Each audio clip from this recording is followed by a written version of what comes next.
Baghdad के एक दरवेश आलिम थे, तो वो जब भी नमाज पढ़ाते ना तो किसी ताजर की 2 बीवियों के बारे में दुआ मांगते। तो जो है मेरी बात पर, नमाज पढ़ाते तो कहते अल्लाह उस ताजर की 2 बीवियों को अपनी खास रहमतें अता फरमा। एक दिन लोग उनके गिर्द इकट्ठे हो गए, कहने लगे बाबा जी बताएं तो सही वो बीवियाँ कौन थी जिनके लिए आप दुआ मांगते हैं? तो फरमाने लगे मेरे शहर का एक ताजर था, बहुत बड़ा ताजर था, मालदार था पर बे औलाद था। उसे बगदाद से मुल्क के शाम जाना पड़ता था तजारत करने, और कई कई महीने उसे शाम के मुल्क में रहना पड़ता था। उसने इस तरह किया कि वहाँ भी एक शादी कर ली। तो जो है ना मेरी बात पर, क्या कर लिया उसने?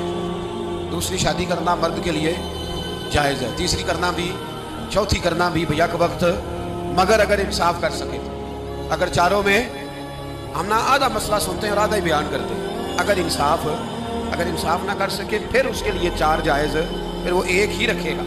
तो अजीज दोस्त, दूसरा निकाह कर लिया, शादी हो गई। अब वो वहाँ कुछ ज़्यादा वक्त गुजारने लगा, मालदार आदमी था, बीवी को मकान भी लेके दे दिया। अब वो जब देर से आता वापिस, और जब आता भी तो उसके वो वाले अंदाज ना होते जो पहले हुआ करते थे। अब बीवी से बड़ा जासूस भी कोई नहीं होता, उसको तो पहले पता चल जाता है कि माजरा क्या है, उसे बड़ी खबर होती है। तो उसने महसूस कर लिया कि बदले बदले से मेरी सरकार नजर आते हैं। वो कहने लगी अब के जब आता जाता है तो इसके हालात कुछ बदले बदले से हैं, माहौल कुछ और है। उसने एक बूढ़ा आदमी जो उसका अजीज भी था और समझदार भी था उसको तैयार किया। कहने लगी अब के जब मुल्क के शाम जाए ना तो इसका पीछा करना और खबर करना कि कहाँ रहता है, कहाँ जाता है, क्या करता है। वो बूढ़े बुजुर्ग जो थे वो खातून के कहने पर कुछ उसने किराया भी दिया।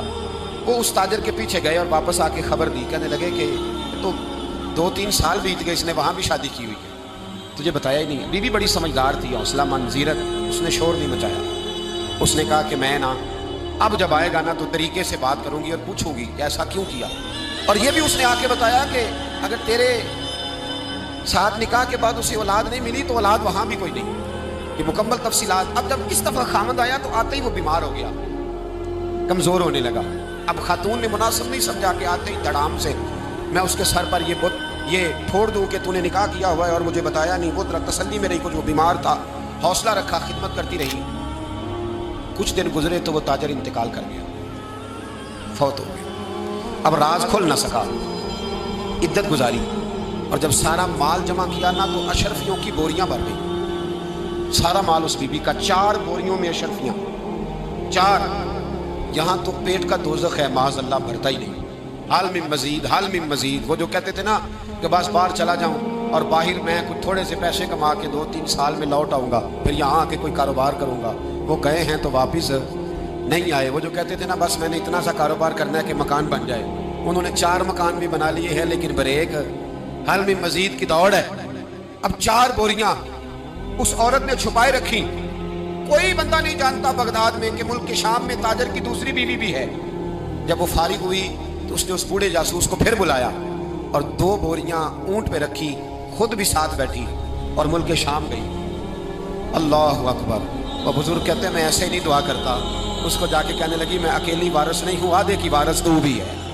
मैं अकेली वारिस नहीं, ये तकसीम विरासत है, आधी की वारिस तू भी है। तो रख अपने पैसे, मुझे पता है उसने निकाह किया था पर मुझे बताया नहीं था, तो रख अपने पैसे, मैं तुझे दे रही हूँ, आधे तेरे हैं आधे मेरे हैं।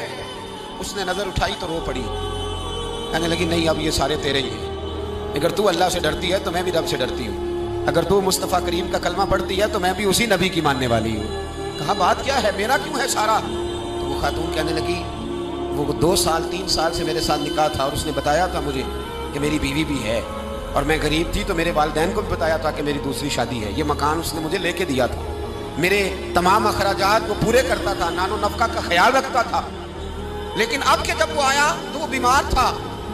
उसने मुझे बताया कि मुझे तबीब ने बताया है कि मैं शदीद बीमार हूँ, शायद बच ना सकूँ। तो कहने लगी वो मुझे कई लाख रुपए भी दे गया और जाते दफ़ा मुझे तलाक भी दे गया, फारिग कर गया। कहने लगा तू जहाँ चाहे मेरे बाद निकाह कर सकती है।